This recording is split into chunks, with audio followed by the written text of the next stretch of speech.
Hello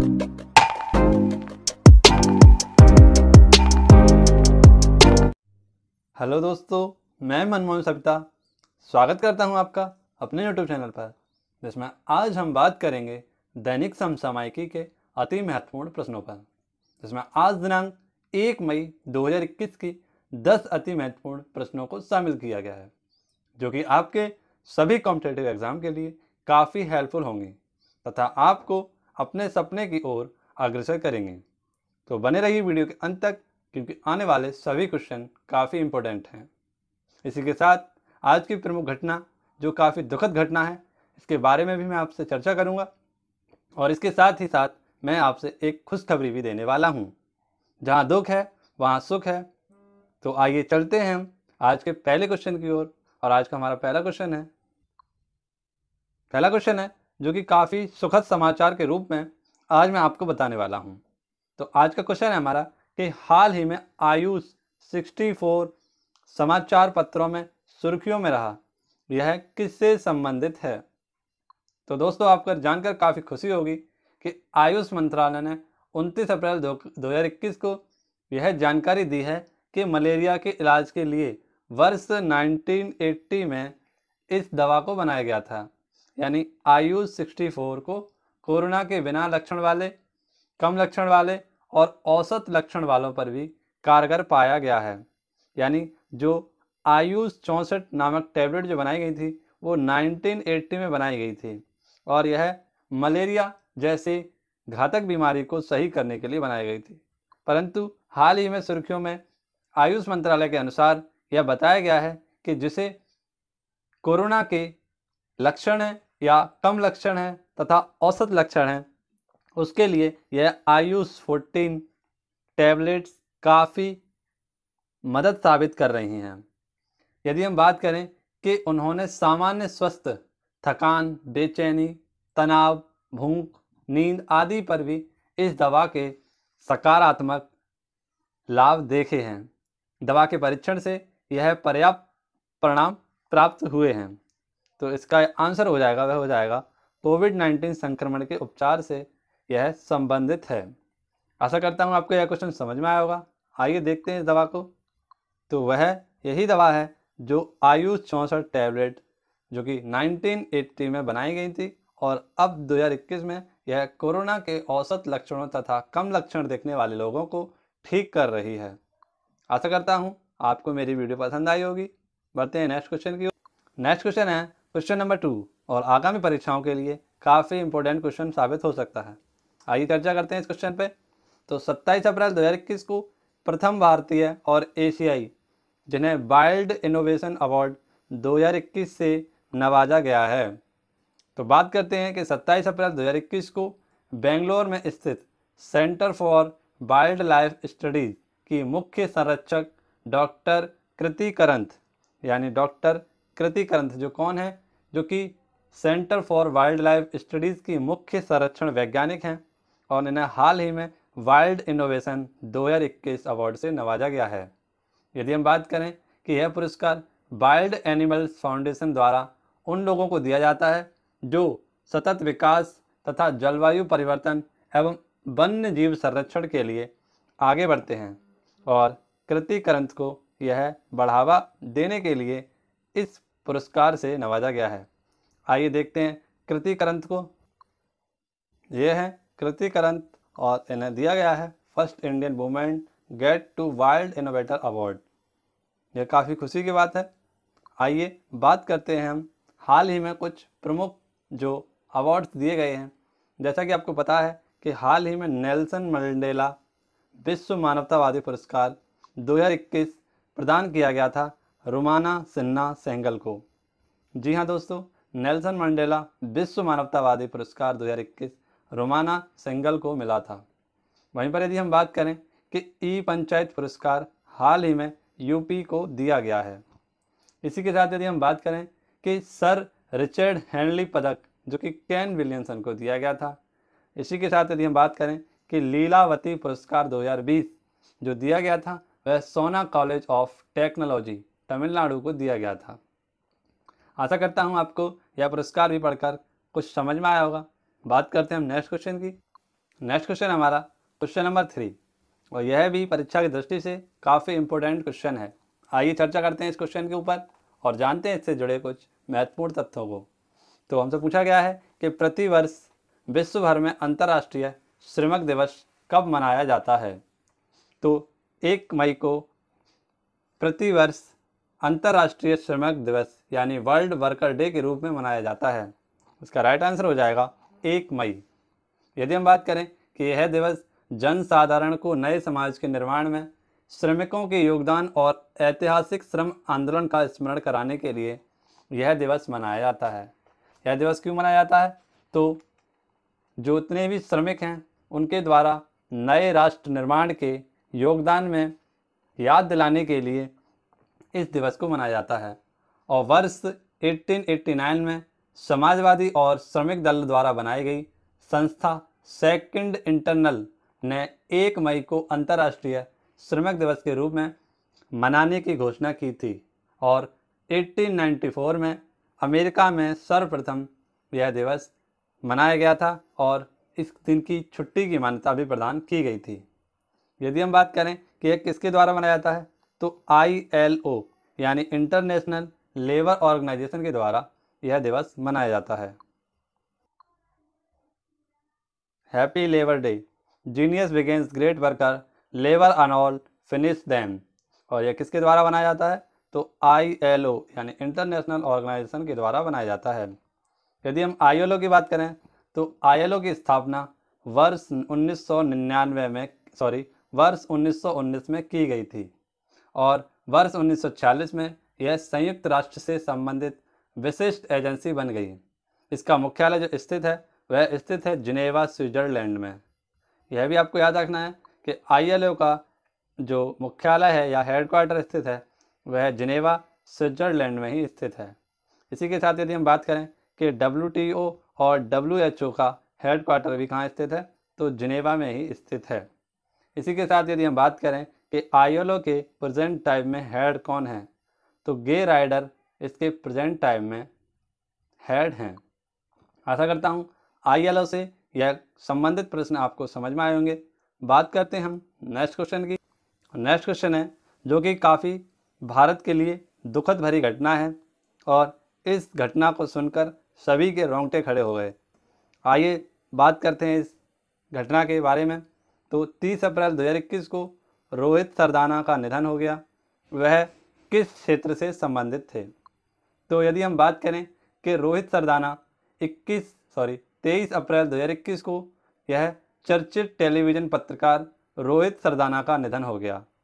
यानी यह कौन थे तो पत्रकार से संबंधित थे और अब इस दुनिया में नहीं रहे। इसी के साथ सभी पत्रकारों में शोक की लहर दौड़ गई है। और यदि हम बता दें कि मिली जानकारी के मुताबिक वरिष्ठ पत्रकार रोहित सरदाना का कोरोना संक्रमित पाया गया था। हालात गंभीर होने पर उन्हें अस्पताल में भी भर्ती कराया गया था। इलाज के दौरान डॉक्टरों ने इनकी अंतिम सांस तक कोशिश की लेकिन रोहित सरदाना को नहीं बचा सके। बताया जा रहा है कि अस्पताल में भर्ती रोहित सरदाना को शुक्रवार सुबह हार्ट अटैक के चलते उन्हें हॉस्पिटल में भर्ती कराया गया था और कुछ दिन पहले इन्हें पॉजिटिव भी पाया गया था लेकिन यह नेगेटिव भी हो गए थे। लेकिन इस नेगेटिव होने के बाद इन्हें घर पर आते ही हार्ट अटैक हुआ और अस्पताल में इनकी मौत हो गई। यदि हम बात करें कि रोहित सरदाना जी कई टीवी चैनलों पर भी काम कर चुके थे और बेहतरीन पत्रकारिता के लिए उन्हें 2018 में गणेश शंकर विद्यार्थी पुरस्कार से भी नवाजित किया गया था। यानी यह पत्रकारिता के क्षेत्र में दिया जाता है गणेश शंकर पत्रकारिता अवार्ड। तो इन्हें इस अवार्ड से नवाजा गया था। काफ़ी दुखद भरी घटना है दोस्तों। आइए देखते हैं रोहित सरदाना जी को। ये हैं रोहित सरदाना जी और आज ये हमारे बीच नहीं रहे। काफ़ी दुखद घटना है। बात करते हैं हम नेक्स्ट क्वेश्चन की। और नेक्स्ट क्वेश्चन हमारा टेक्नोलॉजी के क्षेत्र में काफ़ी अच्छा क्वेश्चन है और यह बनने वाला क्वेश्चन काफ़ी इंपॉर्टेंट भी हो सकता है। आइए बात करते हैं इसका। तो हाल ही में कौन सा देश स्वचालित कारों को सड़क पर चलाने की कानूनी अनुमति देने वाला विश्व का प्रथम देश बन गया है? यदि हम बात करें कि 27 अप्रैल 2021 को यूनाइटेड किंगडम की सरकार ने सड़कों पर धीमी गति से स्वचालित कारों को अनुमति देने और उन्हें नियंत्रित करने की घोषणा की है। ब्रिटेन ऐसा करने वाला पहला देश है। इसका राइट आंसर हो जाएगा दोस्तों ब्रिटेन। ब्रिटेन इसका राइट आंसर हो जाएगा। यह घोषणा ब्रिटेन की सरकार की स्वचालित ड्राइविंग तकनीक को आगे बढ़ाने के प्रयासों का हिस्सा है और ब्रिटेन के परिवहन मंत्रालय की घोषणा के मुताबिक वर्ष 2035 तक ब्रिटेन के करीब 40% वाहनों को स्वचालन की क्षमता होगी। यह काफ़ी टेक्नोलॉजी के हिसाब से अच्छी खबर है, क्योंकि ब्रिटेन की 40% से परिवहन की जो क्षमता है वह कैसी हो जाएगी, तो 2035 तक यह लगभग 40% स्वयं चलने वाले वाहनों को अनुमति दे चुका होगा। इससे देश में 38,000 नए कुशल रोजगारों का सृजन होगा। यह काफ़ी अच्छी खबर है रोजगार के हिसाब से भी। तो यहाँ पर 38,000 से अधिक रोजगारों का सृजन होगा। आइए देखते हैं स्वचालित कार ड्राइविंग। ये स्वचालित कार ड्राइविंग अलग से एक रोड बनाया गया है या अलग से एक लेन बनाई गई है और इसे रोकने तथा किसी भी सहायता प्रदान करने के लिए एक सेंसर का प्रयोग किया गया है।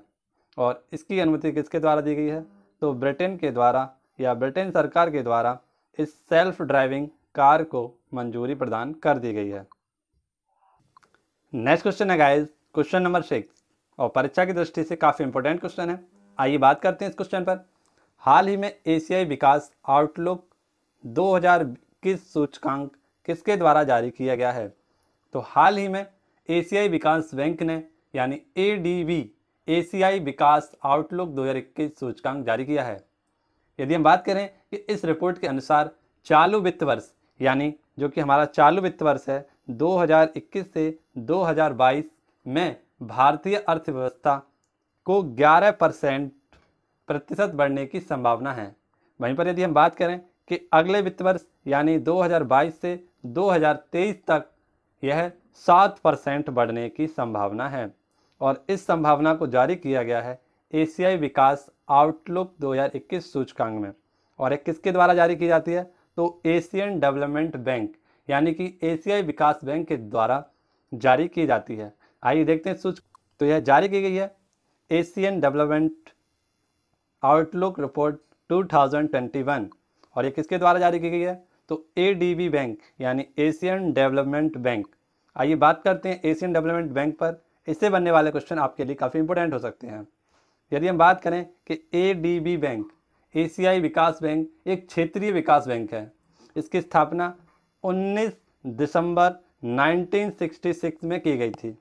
यदि हम बात करें कि ADB बैंक का मुख्यालय कहाँ स्थित है, तो ADB बैंक का मुख्यालय मनीला फिलीपींस में स्थित है। 1966 में ADB की शुरुआत 31 सदस्यों के साथ हुई थी, किंतु आज इसमें 68 देश शामिल हैं।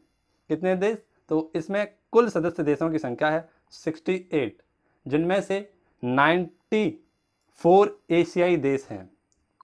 यह एक एशियाई विकास बैंक है और हाल ही में इसके द्वारा आउटलुक रिपोर्ट जारी की गई है, यानी एशियाई आउटलुक रिपोर्ट जारी की है, जिसमें बताया गया है कि भारतीय अर्थव्यवस्था के चालू वित्त वर्ष यानी 2021 से 2022 में जो GDP या ग्रोथ रेट रहेगी वह रहेगी 11%। वहीं पर अगला वित्त वर्ष यानी 2022 से 2023 के वित्त अर्थव्यवस्था में 7% बढ़ोतरी की आशंका इसमें बताई गई है। तो यह क्वेश्चन परीक्षा की दृष्टि से या परीक्षा के लिहाज से काफ़ी इंपॉर्टेंट साबित हो सकता है, इसीलिए इसे आपको अपनी कॉपी में नोट डाउन करना है। बढ़ते हैं नेक्स्ट क्वेश्चन की ओर। नेक्स्ट क्वेश्चन हमारा क्वेश्चन नंबर 7 और यह काफ़ी अच्छी खबर है। तो बात करते हैं इस पर कि 28 अप्रैल 2021 को ऑक्सीजन ऑन व्हील्स पहल की शुरुआत कहाँ से की गई है। तो यदि हम बात करें कि 28 अप्रैल 2021 को हरियाणा के करनाल जिला के प्रशासन ने सरकारी और निजी अस्पतालों में मेडिकल ऑक्सीजन को निरंतर आपूर्ति सुनिश्चित कराने के लिए एक अनूठी ऑक्सीजन ऑन व्हील पहल शुरू की है। तो कौन सी ऑक्सीजन ऑन व्हील, यह पहल जो शुरुआत की है वह हरियाणा के करनाल में शुरुआत की गई है। यदि हम बात करें कि इसमें क्या होगा ऑक्सीजन और व्हील में, तो इस पहल में लगभग 100 ऑक्सीजन सिलेंडरों से भरे वाहन को तुरंत आवश्यकता होने पर किसी भी जिला अस्पताल तक भेजा जाता है। इस वाहन का नाम रखा गया है ऑक्सीजन बैंक। ऑक्सीजन बैंक यदि हम बात करें कि इसके अंदर 100 से ज़्यादा सिलेंडर उपस्थित होंगे, ऑक्सीजन सिलेंडर उपस्थित होंगे, और किसी भी जिला अस्पताल या निजी अस्पताल को जब ऑक्सीजन की आवश्यकता पड़ेगी तो तुरंत इस ऑक्सीजन बैंक को भेजकर वहाँ की ऑक्सीजन आपूर्ति के लिए इसे भेजा जाएगा। यदि हम बात करें कि जिला प्रशासन ने कहा है कि हाल ही के दिनों में मेडिकल ऑक्सीजन की अत्यधिक मांग के कारण अस्पताल इस सेवा की सहायता ले रहे हैं, और हाल ही में ऑक्सीजन की कमी से होने वाली काफ़ी मौतों को देखा भी गया है। और इसी के चलते वायुयान द्वारा यानी भारतीय वायुसेना द्वारा ऑपरेशन ऑक्सीजन भी चलाया गया था, यानी ऑक्सीजन ऑपरेशन चलाया गया था भारतीय वायुसेना की तरफ से। इसी के साथ रेलवे के वरिष्ठ अधिकारियों द्वारा ऑपरेशन यानी ऑक्सीजन एक्सप्रेस भी चलाई गई थी। तो ये काफ़ी इंपॉर्टेंट कार्य किए जा रहे हैं ऑक्सीजन के चलते। Oxygen express, mission oxygen, operation oxygen, ये कई प्रकार के चलते आ रहे हैं। तो ये हमारे परीक्षाओं के लिए काफ़ी इंपॉर्टेंट हो जाते हैं। आइए देखते हैं कुछ इस प्रकार का होगी जो ऑक्सीजन बैंक जिसे बनाया गया है, और ऑक्सीजन ऑन व्हील्स इसका मतलब यही है। और प्रत्येक जिला अस्पताल को ऑक्सीजन की कमी होने पर इसे ऑक्सीजन बैंक के द्वारा भेजा जाएगा। तो ये काफ़ी इंपॉर्टेंट क्वेश्चन बन जाता है हमारे लिए। आइए बात करते हैं नेक्स्ट क्वेश्चन की। इसी बीच यदि हम बात करें, एक और दुखद घटना हमारे सामने आ गई है, आइए बात करते हैं इसके ऊपर भी। तो हाल ही में भारत के किस पूर्व महान्यायवादी का निधन हो गया है?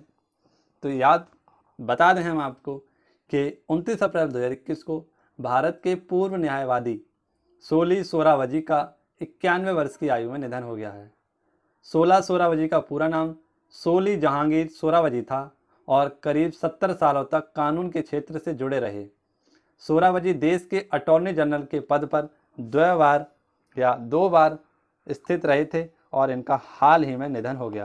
इसका राइट आंसर हो गया सोली सोरावजी, और यह भारत के 2 बार अटॉर्नी जनरल या महान्यायवादी के पद पर रह चुके थे, और इनका हाल ही में निधन हो गया। यदि हम बात करें कि ये 2 बार जो अटॉर्नी जनरल के पद पर रहे थे, तो ये कब से कब तक रहे थे? तो 1989 से 1990 तक यह रहे थे। वहीं पर यदि हम बात करें कि दूसरी बार यह कब रहे थे, तो 1998 से 2004 तक यह भारत के अटॉर्नी जनरल के पद पर रहे थे, और हाल ही में इनका स्वर्गवास हो गया। कोविड-19 के चलते इनका निधन हो गया।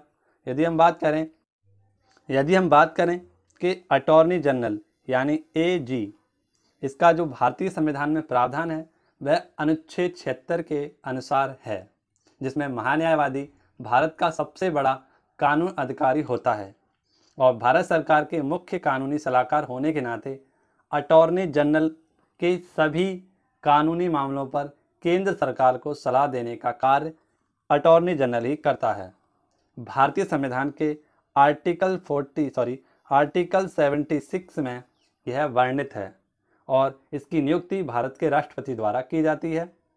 अटॉर्नी जनरल के रूप में नियुक्त होने के लिए योग्यताओं का होना अनिवार्य है, जिसमें उसे उच्चतम न्यायालय के न्यायाधीश की नियुक्ति आवश्यक है। इसी के साथ यदि हम बात करें कि 30 जून 2017 को जो प्रेजेंट टाइम में भारत के अटॉर्नी जनरल हैं वह हैं के वेणुगोपाल, और 3 वर्ष के कार्य के लिए के वेणुगोपाल को अटॉर्नी जनरल के पद पर नियुक्त किया गया है।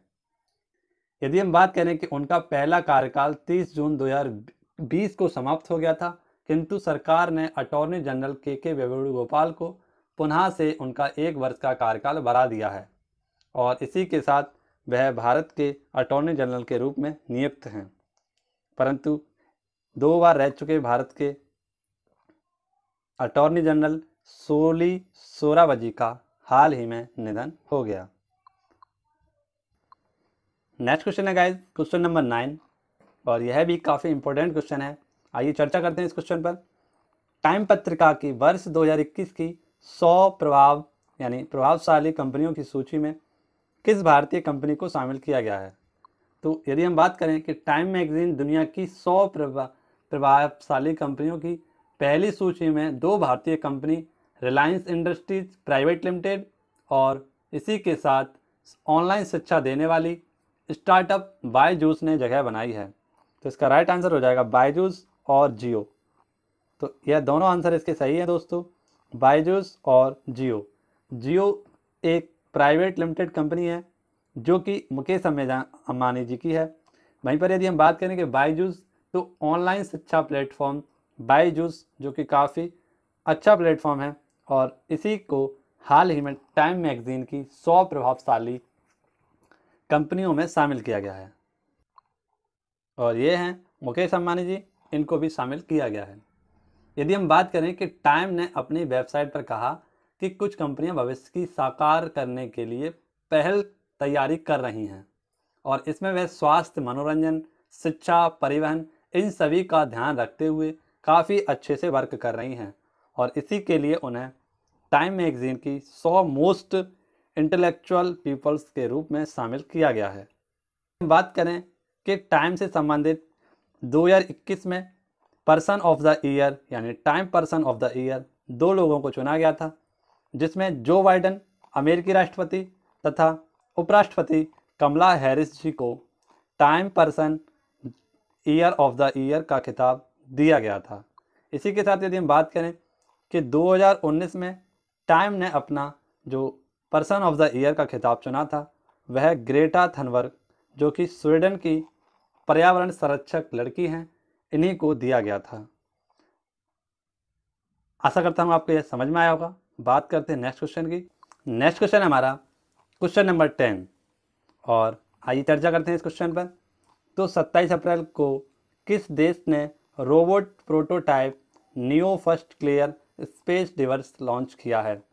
तो हाल ही में चीन के द्वारा यह एक अंतरिक्ष खनन स्टार्टअप 27 अप्रैल 2021 को पृथ्वी की निचली कक्षा में रोबोट प्रोटोटाइप लॉन्च किया गया है, जो एक बड़े नेट के साथ या बड़े जाल के साथ अन्य अंतरिक्ष यानों द्वारा छोड़े गए मलबे या कचरे को हटाकर उसे साफ करने का काम करेगा। तो कौन काम करेगा? तो जो prototype neo 1 clear space Divers एक मशीन है जो कि अंतरिक्ष में छोड़ी जाएगी, और इसका काम होगा कि इसमें जो बड़े बड़े नेट लगे गए हैं, इसी की सहायता से जो वहाँ का कचरा होगा स्पेस का, वह इसमें भरकर और उसे वहीं पर जलाकर नष्ट कर देगा। तो यह अनूठी पहल चीन के द्वारा चलाई गई है। काफ़ी अच्छी पहल है, क्योंकि यदि देखा जाए कि जिस प्रकार से पृथ्वी पर प्रदूषण बढ़ रहा है, उसी प्रकार से यदि हम बात करें कि अंतरिक्ष में भी कचरे की काफ़ी संभावना इकट्ठी हो गई है।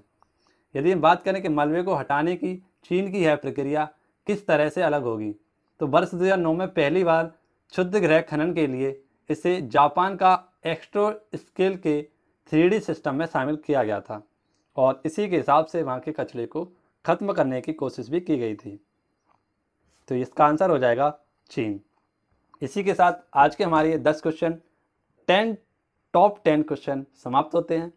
बात करते हैं हम कल वाले क्वेश्चन के आंसर की। इससे पहले हम बात करेंगे today question of the day की।